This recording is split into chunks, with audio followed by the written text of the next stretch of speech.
Hey, One Piece fans, this is Chris Bolts, and I'm coming in with today's episode recap and review of episode 1142 of One Piece. Come in world, Vegapunk's message. But before I do get into the content, do make sure you like, share, subscribe, turn on those post notifications. All that stuff really does help me out. And leave a comment. That would be the most important thing, because comments is what really gets this into the algorithm. Now let's go ahead and get right off into it. Now we start off where Caribou has met up with the two Blackbeard pirates, Katharina Devon and Van Augur, and he is desperately wanting them to take him back to Marshal D. Teach, the leader of the Blackbeard pirates, because he has some information that will be useful to Blackbeard and his pirate crew and all of his plans for taking over the world, or whatever it is that Blackbeard is planning. And the information that he has is actually very valuable. You see right here that both Van Augur and Katharina Devon are very suspicious of Caribou. Blackbeard has a lot of enemies around the world. Some want him dead by any means necessary. The government, the celestial dragons, other pirates, doesn't matter, the Navy, they all are after Blackbeard. So rightfully, Van Augur and Katharina Devon are on edge with this strange little creature, wet-haired Caribou, coming up asking to be a part of their crew.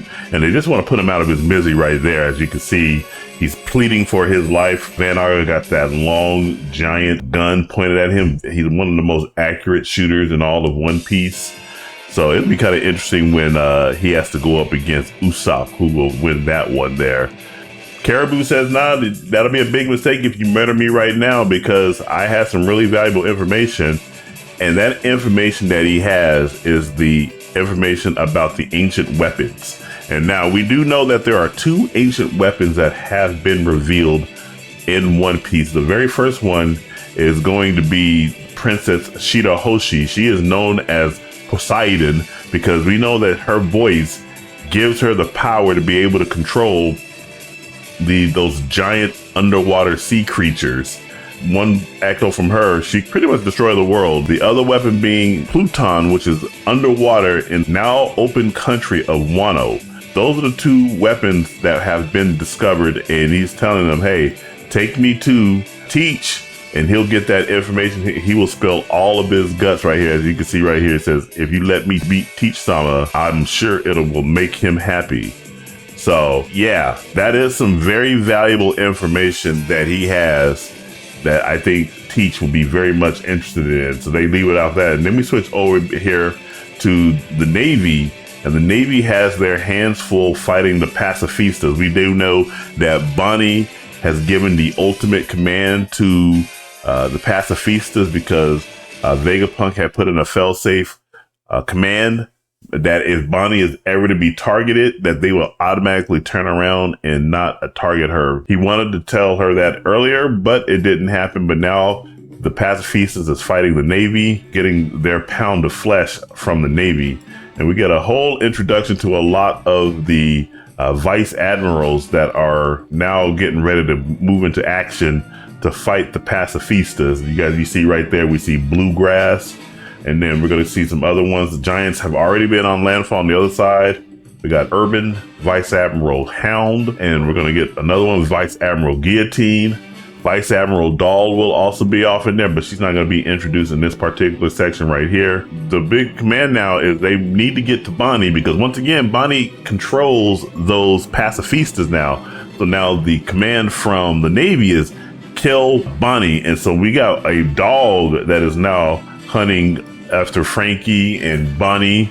And we got Vice Admiral Tosa. That's this guy right here. He has a very killer power. We have Atlas, who is carrying Kuma, and Tosa has a very interesting power. His power allows him to basically just chew through anything with his fingers. He's gonna just chew right through those trees like they're nothing. So One Piece has a lot of interesting characters off in it that have these very interesting powers, and he closes in on him. He's almost about to get him when then you just see out of nowhere this big giant axe just comes in and just clobbers him. The Giants have saved Atlas, Frankie, Bonnie, and Kuma from being captured by Tosa. right here, we got Brogy and Charon just standing tall over Frankie and all the other crew that's right there. And Frankie is suspicious of them, and the Giants are suspicious of Frankie and his men right there. But once they find out that they are allies of Luffy, everything changes. As you can see right here, Brogy leans in. We're here for the Straw Hats. They tell Frankie that we are friends with the Straw Hats and we are your allies. Frankie saying, come on, you scared me. And you got all these big giants right there that are just standing around. And now they got the giants on their side and they have been saved from the Navy by the giants. Brogy and Charon are going to be going on to the inside to help out Luffy fight Saturn. This is Vice Admiral Doll right here.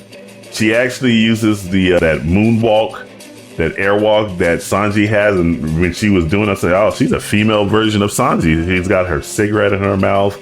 She's got her very, drawl look on her, black hair that's all matted and messy, kind of like Sanji there. She's saying that she served under a giant more than 2 decades ago. So that probably puts her in her probably mid-30s to early 40s. She looks very good for her age, I must say. Blueberry's gonna cut in and say, you must be talking about Saul. And we are all familiar with Saul. Saul used to serve in the Navy, but once they had issued that buster call to take out Nico D. Robbins' home, he had abandoned the Navy and decided that he needed to stay there and help protect the research that was being done to get to the bottom of what the truth of the world is. And that's very important here towards the end of this episode. So they're reminiscing right there. And now we got this nasty transformation of Saint Saturn. He's going to turn into even more of a monstrosity. He already looks like a monstrosity right there, standing there with the body of himself and then the legs of a spider. So he's looking very menacing there, but then he's going to turn into something even more menacing. Luffy coming here up to Vegapunk. Vegapunk is dying. I'm surprised he's hanging on this long. He's got that big giant hole in his chest. No man would be able to survive that, but he's laying there bleeding out. Luffy's coming in to check in on him. And this scene right here is very important because this machine is measuring the vitals of Stella Vegapunk. And you can see the name right there. It says Stella. So this is measuring his vitals, and it's going to be getting lower and lower and lower. And we got a standoff between Sanji and Kizaru. Kizaru is still trying to get to Vegapunk. Sanji's not letting him. Luffy's there minding him. And now we're going to come in here and we just see that the monstrosity that Saint Saturn has become. And now he looks even more like a weird looking spider, those long ears. I don't know where those ears come from. Got that eternal flame ring of black up there. And he's just looking very, very demonic and evil. And Vegapunk knows he's dying. So he tells Luffy he wants him to protect Bonnie. Because now they're going to be after Bonnie because she's so important. And that's why he had given her that command over the pacifistas. 1, to stop anyone from using the pacifistas to ever attack her.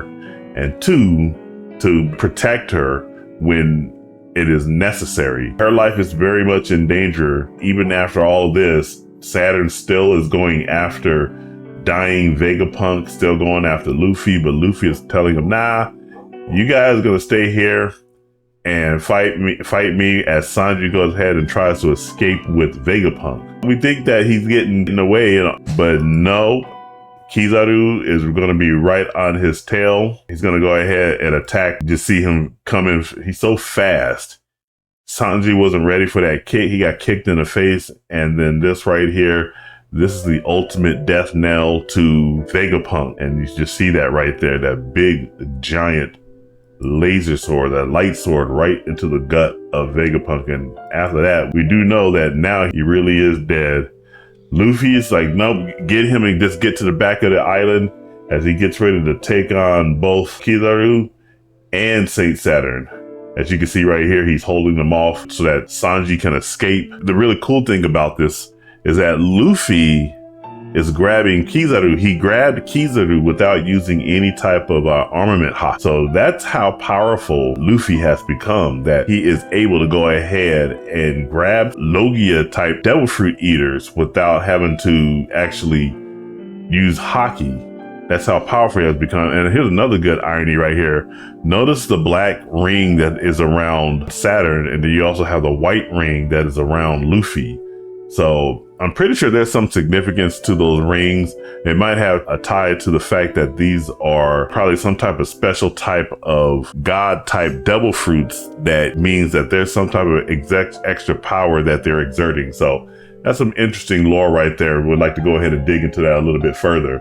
Finally, we end on this scene here where we now see that Dr. Vegapunk has died. You got the flat line right there. But that flat line is very important because once that thing has gone off, Dr. Vegapunk now appears on this screen and he's going to broadcast a message that looks like it was set to go off the minute he died. And I think he said he was on the island to protect something. And I think maybe it might have been this. And let's go ahead and take a look at the preview that we got going for the next episode. And so you see that broadcast has gone out, but the government and the celestial dragons do not want the truth of the world out there for anyone to see. So they're going to try to stop this broadcast by any means necessary. Here's the thing. Once the truth is out, there's no way that you can go in there and close it off. And you see that right there, Vegapunk's secret plan, a tense worldwide broadcast, episode 1143. There you have it, the recap of this week's episode. Overall, I thought this was a really good episode because we started off with a very tense atmosphere between Caribou and the Blackbeard pirates, the two representatives that were on Egghead Island. He's got some information that they need. And then we see a really good battle between the pacifistas and the Navy going after Bonnie and almost getting her until the giants come in there and stop that cold heart right there. Pause, as my friend Uncle T would like to say. And then we see Saturn turning into some gross monstrosity and still going after Vegapunk and Luffy and Sanji, but Luffy wasn't having any of it. He was still in his Gear 5 Code Nika mode and was taking on both Kizaru and Saint Saturn. And then we saw that unfortunate thing where Vegapunk finally met his end, both from the stabbing from Saint Saturn, although he should have just died from that one if we're being honest, and the big giant light sword stab through his chest by Kizaru, which set off a chain of events that will now broadcast his message to the entire world, where he's going to tell the truth about the world. I give this episode a 9 out of 10, advancing the story and having more lore being explored out, having really good tense action scenes. I loved every minute of it. What did you guys think about this episode? Did it meet your expectations or was it a bit of a letdown? Whatever your thoughts, jump down in the comments and let me know what you think.